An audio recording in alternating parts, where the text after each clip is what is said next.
오늘은 우리 교회가 세워진 지 11주년이 되는 주일입니다. 2000년 교회 역사를 돌아보면 늘 두 가지가 교회와 함께 했다는 것을 발견하게 됩니다. 하나는 감사이고 또 다른 하나는 질문입니다. 하나님이 여기까지 인도하셨다는 성도들의 또 교회들의 고백인 감사와 더불어서 앞으로 우리는 어디로 나아가야 됩니까? 이 고난과 핍박 가운데서 우리는 어떻게 살아야 합니까? 라는 질문이었습니다. 우리의 교회도 지난 시간이 그러했습니다. 11년 전 이태원 작은 곳에서부터 시작했던 신앙 공동체는 예배의 처소를 임시 잠깐 한 달 정도 거주했던 곳 말고 1년 이상을 했던 곳 보면 5번이나 예배의 자리를 옮겼습니다. 교회는 보통 안정된 공간을 꿈꿉니다. 그러나 우리의 이야기는 그와는 달랐습니다. 우리는 계속 이동하는 교회였습니다. 그 사이에 우리는 쿠마트를 세워서 예술가들의 활동을 지원했고 쿰파니를 통해 지역 속으로 들어가려고 했고 동네 사람들과 함께 호흡하려 했습니다. 하지만 지금 우리는 또 하나의 질문 앞에 서 있습니다. 다시 이사를 준비해야 하는 상황, 재정적 부담, 그리고 공동체 안에서는 은퇴하신 분들, 또 인생의 다음 계절을 들어가는 분들 모두가 함께하고 있습니다. 그래서 마음속에 이런 질문이 듭니다. 우리는 다시 처음부터 또 시작해야 하는 겁니까? 오늘 본문은 그런 질문을 가진 교회 공동체에게 주어진 말씀입니다. 베드로전서는 이렇게 시작합니다. 예수 그리스도의 사도 베드로는 본도 갈라디아, 갑바도기아, 아시아와 비두니아에 흩어진 나그네들에게 편지하노니 여기서 중요한 표현이 있습니다. 흩어진 나그네들. 이 흩어전이라는 표현은 헬라어로 디아스포라입니다. 이 단어는 마치 농부가 한 줌 이렇게 씨앗을 들고 쭉 뿌리듯이 흩어 뿌려진 모습을 의미합니다. 즉, 이 편지는 안정된 교회들에게 쓰여진 것이 아니라 흩어진 교회에게 쓰여진 편지라는 사실입니다. 초대교회 성도들은 고향에서 쫓겨났고 사회적으로 배척당했고 정치적으로는 위험한 집단으로 취급받았습니다. 그들은 정착하지 못한 사람들이었습니다. 로마를 가셨을 때에 로마의 화려한 옛 건물들 말고 로마 외곽에 가면 카타쿰이라는 곳이 있지 않습니까? 터키에 가셔도 터키에 보시면은 무려 지하로 28층이 넘는 그 층층을 마련해가지고 그 속에서 햇볕을 보지 못하면서도 아이들을 위한 가장 그 좋은 공간, 지하 1층을 그리고 학교와 예배당을 만들어 놓고 밑에 층층층층이 집을 만들어 놓고 신앙을 위해서 몸부림쳤던 그런 공동체의 흔적들을 보셨지 않습니까? 바로 이 베드로전서는 그런 사람들을 향해서 그런 교회를 향해서 쓰여졌는데 베드로는 그들을 이렇게 부릅니다. 1장 2절입니다. 하나님 아버지의 미리 아심을 따라 택하심을 받은 자들. 세상은 그들을 떠돌이라고 불렀습니다. 하지만 하나님은 그들을 선택한 사람들이라고 부르셨습니다. 여기서 중요한 신학적 사실이 하나 있습니다. 그것은 교회는 본질적으로 정착한 공동체가 아니라 나그네 공동체였다는 사실입니다. 우리는 보통 교회를 정착된 공동체로 생각합니다. 뾰족한 탑에 잘 정돈된 그런 건물에 파이프 오르간이든지 아니면 여러 성가대가 이렇게 질비하게 있는 그런 공동체. 그러나 성경은 교회를 분명한 목적지를 갖고 옮겨 다니는 순례 공동체로 묘사합니다. 아브라함은 하나님의 부르심을 받고 평생 텐트에서 옮겨 다니며 살았습니다. 그래서 히브리서 11장은 이렇게 말합니다. 그들은 땅에서는 외국인과 나그네임을 증명하였으니, 외국인처럼 그리고 나그네처럼 그렇게 살았다는 거죠. 교회는 이처럼 정착을 목표로 하는 공동체가 아니라 하나님 나라를 위해서 함께 이동하는 공동체라는 사실입니다. 그래서 중요한 질문은 우리가 어디 있느냐, 어디 정착해 있느냐, 어떤 규모로 있느냐라기보다는 우리가 오늘 현재 여기서 어떤 소망을 갖고 있느냐, 이것이 바로 우리가 해야 할 질문이라는 겁니다. 사도 베드로는 이렇게 말합니다. 1장 3절입니다. 그의 많으신 긍휼대로 우리를 거듭나게 하사 산 소망이 있게 하시며, 여기서 핵심 단어는 산 소망입니다. 소망에는 두 종류가 있습니다. 하나는 환경에 의존하는 소망이죠. 경제가 좋아지면, 상황이 나아지면, 문제가 해결되면 생기는 소망입니다. 이 소망은 환경이 무너지면 동시에 다 같이 무너지는 소망입니다. 마치 부글부글 올라온 거품이 꺼지듯이 말입니다. 그러나 두 번째 소망이 있습니다. 부활에서 시작되는 소망입니다. 베드로가 말하는 소망이 바로 이것입니다. 이 소망은 예수 그리스도의 부활에서 시작된 소망입니다. 그래서 이 소망은 장소에 의존하지 않습니다. 재정에 의존하지 않습니다. 상황에 의존하지 않습니다. 그러므로 기독교의 소망은 상황이 좋아질 것이라는 낙관이 아니라 하나님이 이미 새 창조를 시작하셨다는 겁니다.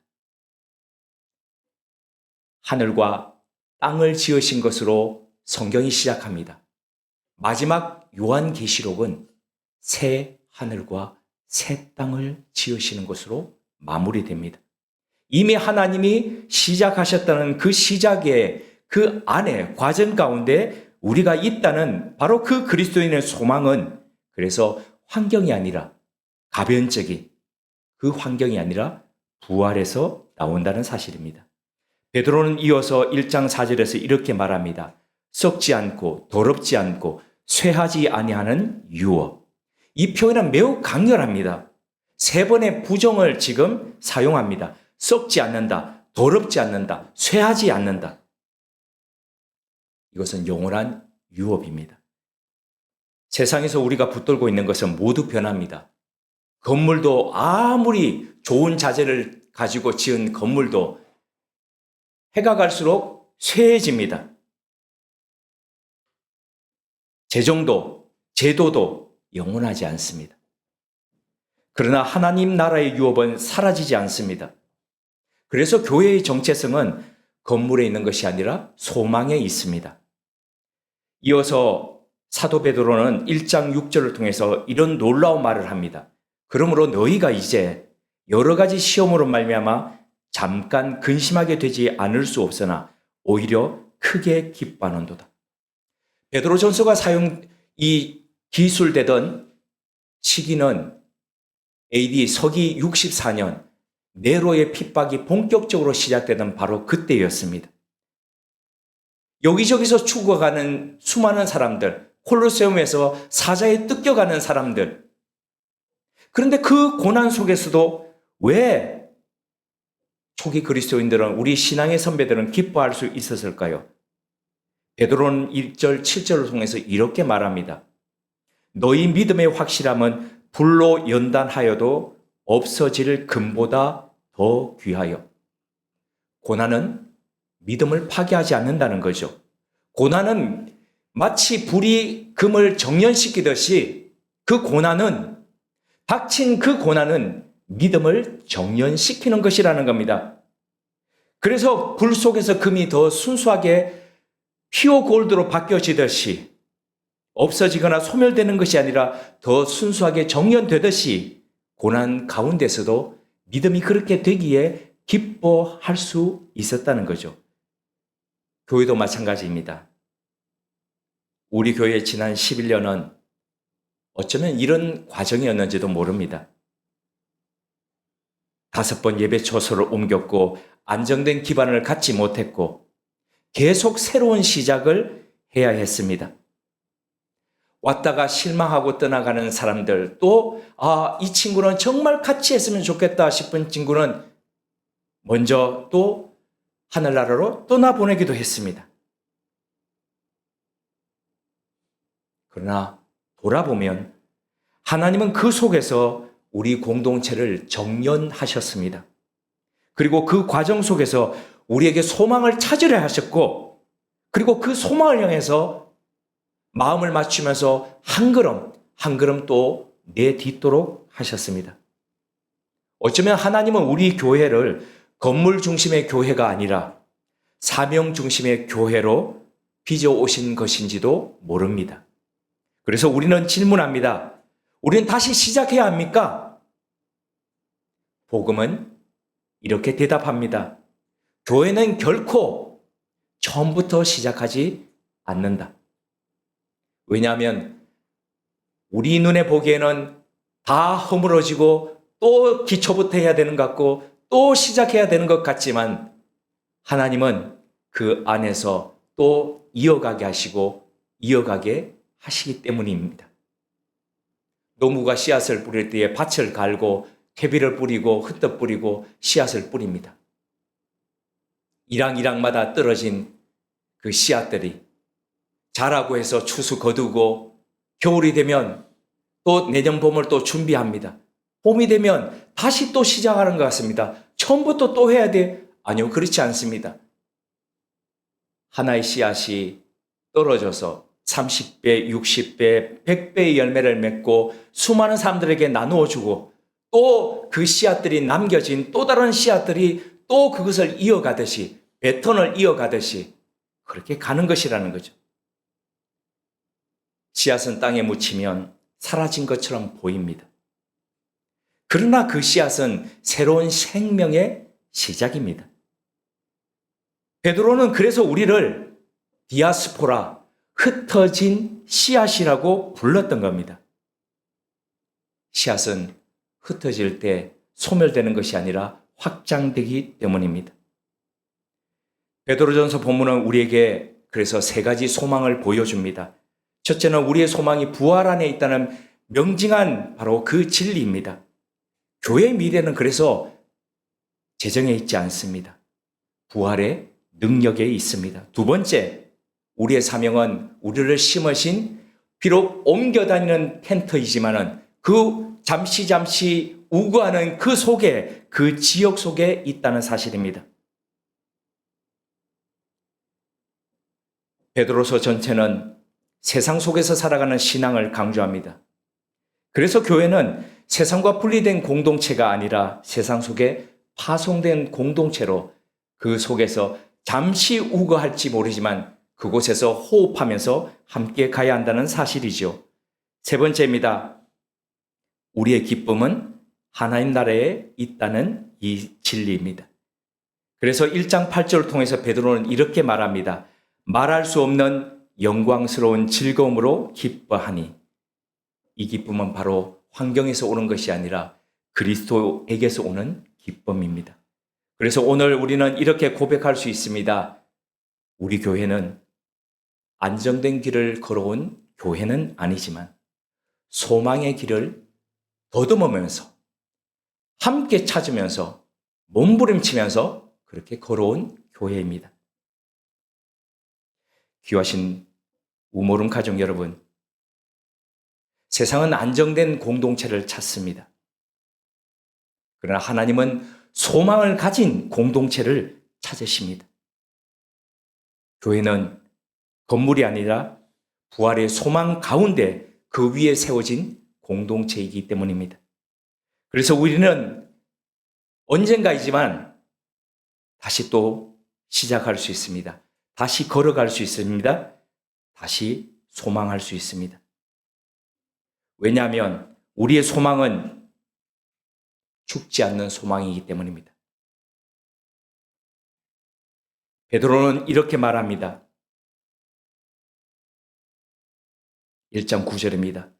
너희 믿음의 결국 곧 영혼의 구원을 받음이라. 그래서 우리는 이런 소망 가운데서 이렇게 고백할 수 있는 겁니다.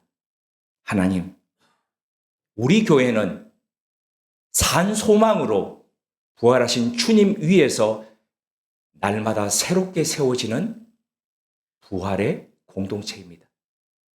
함께 기도드리겠습니다. 하나님, 지난 11년 동안 우리 공동체를 인도하신 은혜에 감사드립니다. 흩어지는 시간 속에서도 우리에게 산 소망을 주셨음을 고백합니다.